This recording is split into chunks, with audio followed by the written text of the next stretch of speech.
Unajua sio kila tatizo linatatuliwa kwa jinsi ambayo tunaitaka sisi. Kuna kisa cha mtu na mtoto wake.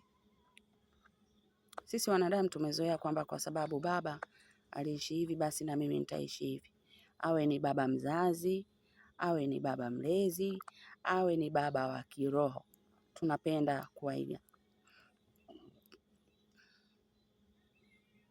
Badala ya kumuuliza Mungu, tunaenda kwa akili zetu. Lakini be genuine. Kuwa vile Mungu anataka uwe. Acha kuiga.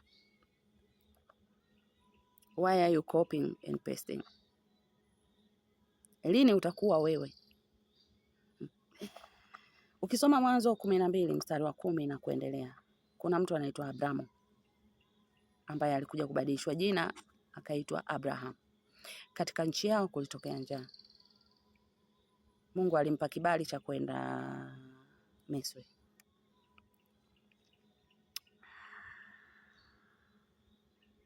Tatizo lake lilitatuliwa kwa kwenda Misri. Lakini ukisoma Mwanzo 26 mstari wa 1 mpaka wa 6,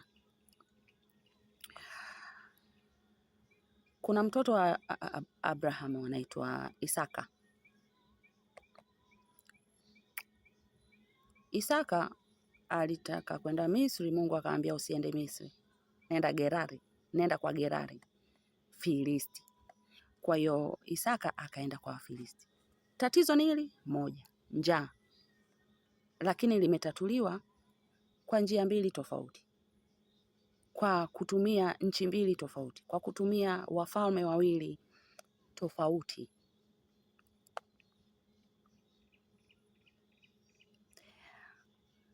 Tatizo linaweza ikaja kwenye ukoo wenu, lilivyotatuliwa kipindi kile sio kipindi hiki. Tatizo linaweza likaja kwenye organization yenu, ama kwenye ndoa yenu, ama kwenye mahusiano yenu, ama kwenye ukoo wenu, whatever, kwenye nchi yenu.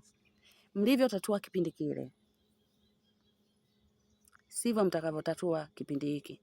Mnaweza mkatatua kama kipindi kile, lakini kumbe kuna njia nyingine bora zaidi ambayo Mungu anaweza kuitumia.